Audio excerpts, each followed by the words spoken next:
Welcome everybody to the Portland Pickles pregame show. Today is a special day because it's the last game of this regular season for us. And once again, we're going to host the Kelowna Falcons. So maybe we get a sweep. It'd be nice, go out on a high note. Anyway, we got a whole bunch to talk about. So Mike on my right, Mags on my left. Let's get into it. Well done on the opening, last game of the regular season, and you nailed it. I finally got it right. All right. At least we're going to be doing this at least one more time. Mags, congrats on getting win number 39 last night. For new franchise record, team put up a 6 spot in the fourth, and they made it stand. Y'all took the game 6-1 last night. Right. Another impressive showing from the pitching staff. Murphy Ginger goes 6 solid. Gives up 1 run, strikes out 5, only walks 1. Then Chris Downs and Carter Delaney threw 2 and 1 scoreless innings, respectively. I'm excited. They did a great job. I mean, they've been doing it all year, so not a surprise, but still very excited about how they performed. It was fun watching them last night. Jules Williams, your starting catcher last night, had himself a heck of an evening. 2 for 3 with a pair of doubles, 2 RBIs, and a run scored. Had a good night for Jules. Good for him. Yep. A lot of fun last night. You're going for win number 40 tonight. A chance to set the new franchise win record even higher. And a win guarantees the Pickles the number 2 seed in the West Coast League South second half title. Interesting. I find it surprising that we'd be number 2 with the fact that we could be one of only 2 teams with 40 wins. Right. That just tells you there's something wrong with the system. When you can win that many games and still have to fight on the last day of the season for a seed, I think it's time for the commissioner and the owners and whoever makes decisions to look at how we do things and change it. It's not right. I mean, it's not right to play a rain makeup in the second half and count. It's from the first half, right? Right. Richfield. We get rained out in the first half. We have to make up the date in the second half and play that game in the second half and have it not count towards the first half, but rather have it count towards the second half. I think it's a bad decision, and it's the same decision that was made last year. It wasn't good last year, and it wasn't good this year, and both years on the bad end of that decision are the Portland Pickles. Right. Makes me sort of wonder, right?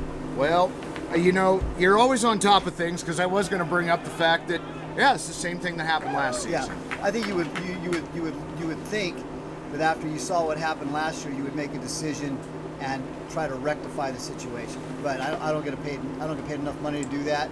So, and I'm sure that people don't like what I have to say, but as you guys know, I'm always going to say what I think. Right. And that's what I think. Well, I am not over here disagreeing with you, that's for certain. It's like with Freddy Rodriguez not getting pitcher of the week last week. Right. Yeah. I mean, I found it, I don't know, surprising that he wins the game on Sunday against Corvallis, comes back on 5 days rest, and then wins again. He wins 2 games in a calendar week where he gives up 1 run because he had a balk called on him. Right. And he's not pitcher of the week. Yet, if you look up all the leaders on the board, you see his face, unfortunately, on every leader category.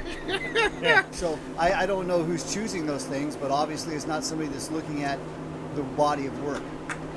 He's got a pretty good-looking face. I think His mother likes it. All right. I think the Pickles have been kind of ignored when it comes to the Moss Adams.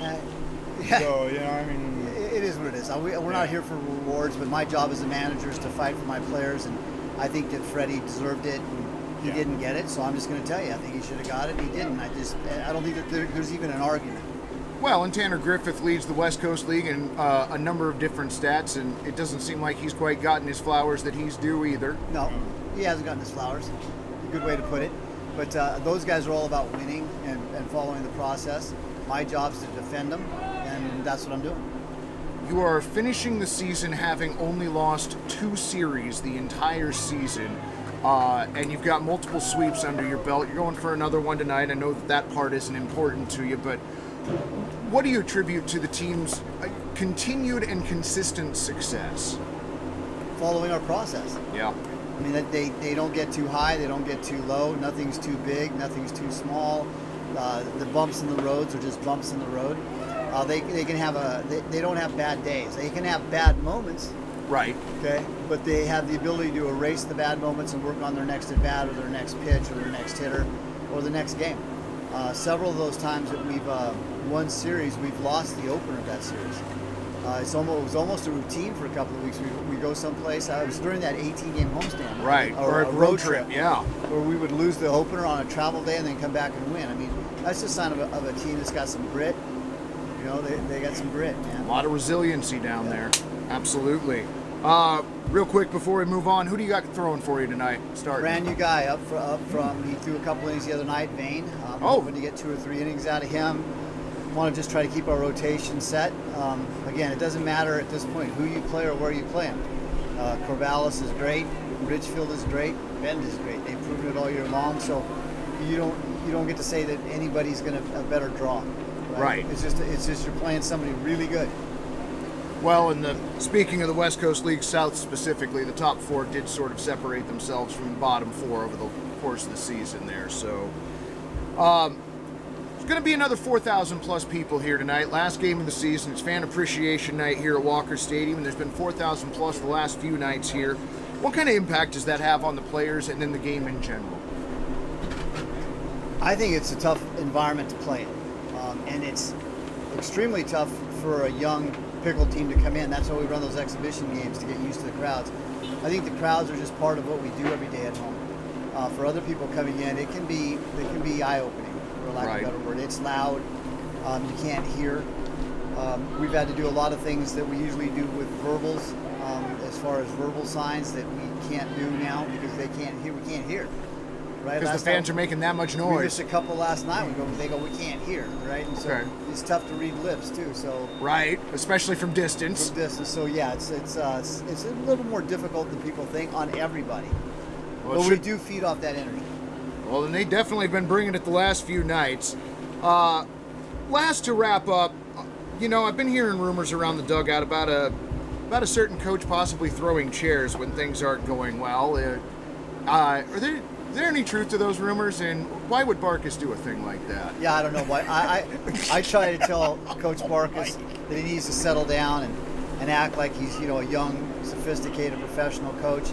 And when he goes into those rants and raves, it's the right time. But I've asked him to settle down a little bit. He does know you're supposed to raise them, not throw them, right? Yeah, it's scary if they're around him.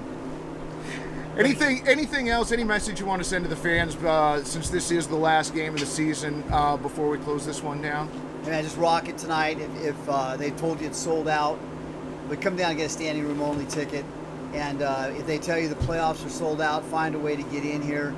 Turn this place into a place where it's tough to play for our opponents. It's been a long year. Our guys are beat up like the rest of the league is beat up.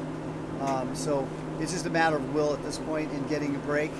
But we need you. We need you. Well, and fans, you've done a great job all season long. Like Mag said, if you don't already have a ticket for tonight, come down to the box office, get yourself a standing room only ticket. Be part of the crazy that's going to go on here tonight. Pickles looking for win number 40, and it should be a lot of fun. Ron, did you have anything else you wanted to add? One thing before the usual thing is that you don't want to miss this one, folks. You really don't. And since that's it for me, go Pickles!